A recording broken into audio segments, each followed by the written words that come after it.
बहुत समय पहले की बात है। भारत के एक छोटे से गांव सत्यपुर में सेठ धनीराम नाम का एक अमीर व्यापारी रहता था। उसके पास सोना, चांदी, बड़े बड़े खेत और कई नौकर चाकर थे। लेकिन उसकी एक आदत थी, वह बहुत लालची और स्वार्थी था। वह अपने धन को बढ़ाने के लिए गरीबों का शोषण करता, ऊंचे ब्याज पर कर्ज देता और अपनी संपत्ति को बढ़ाने के लिए तरह तरह के हथकंडे अपनाता। एक दिन वह एक ज्ञानी संत गुरु वासुदेव के पास पहुंचा। वह संत गांव में अपनी दया, ज्ञान और अद्भुत शिक्षाओं के लिए प्रसिद्ध थे।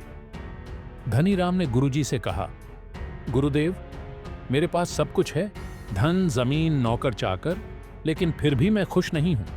मन में अजीब बेचैनी रहती है। ऐसा क्यों? गुरु वासुदेव ने मुस्कुराकर कहा, अगर सच्ची शांति चाहते हो तो पहले इस गांव के सबसे गरीब व्यक्ति से मिलो और उसे अपनी मर्जी से कुछ दान करो, फिर वापस आकर मुझसे बात करो। धनीराम को यह बात अजीब लगी। उसने कभी किसी को एक पैसा भी मुफ्त में नहीं दिया था, लेकिन वह संत की बात टाल नहीं सका और गांव में सबसे गरीब व्यक्ति की तलाश में निकल पड़ा। गांव में रमेश नाम का एक गरीब कुम्हार था। वह मिट्टी के बर्तन बनाता, लेकिन कई दिनों से उसकी कोई बिक्री नहीं हुई थी। उसका परिवार भूखा था। धनीराम ने रमेश को बुलाया और कहा, मैं तुम्हारी मदद करना चाहता हूं। यह लो कुछ अनाज और चांदी के कुछ सिक्के।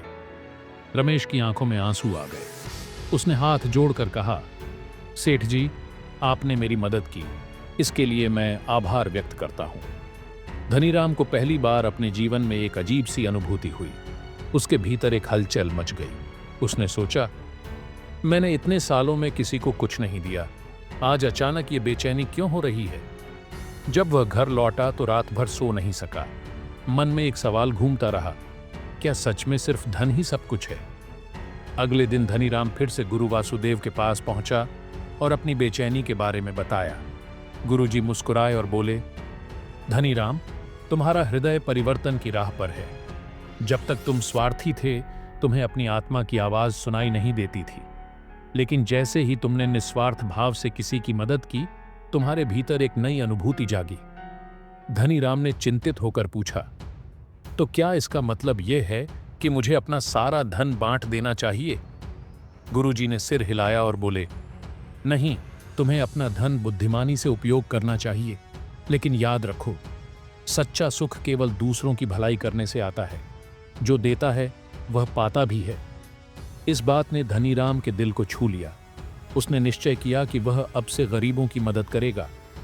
धीरे धीरे धनीराम ने अपने पुराने स्वार्थी स्वभाव को बदलना शुरू किया। वह गांव के गरीबों को कर्ज देना बंद कर दिया और उन्हें बिना ब्याज के मदद करने लगा। वह अनाज बांटता, जरूरतमंदों को कपड़े देता और गांव के विकास में योगदान देने लगा। पहले लोग उसे लालची और निर्दयी समझते थे, लेकिन अब वे उसका सम्मान करने लगे। गांव के लोग उसे दयालु धनीराम कहने लगे। कुछ वर्षों बाद गांव में कोई भूखा नहीं था। शिक्षा, व्यापार और खेती में सुधार हुआ। धनीराम ने अपनी सारी संपत्ति तो नहीं बांटी, लेकिन उसने इसे सही जगह इस्तेमाल करना सीख लिया। अब वह सिर्फ अमीर नहीं था, बल्कि खुश भी था। राज की बात और कहानी से सीख, कर्म का चक्र कभी नहीं रुकता। जो हम देंगे वही लौटकर हमारे पास आएगा। यह कहानी हमें सिखाती है कि सच्ची खुशी केवल धन से नहीं, बल्कि निस्वार्थ सेवा और परोपकार से मिलती है।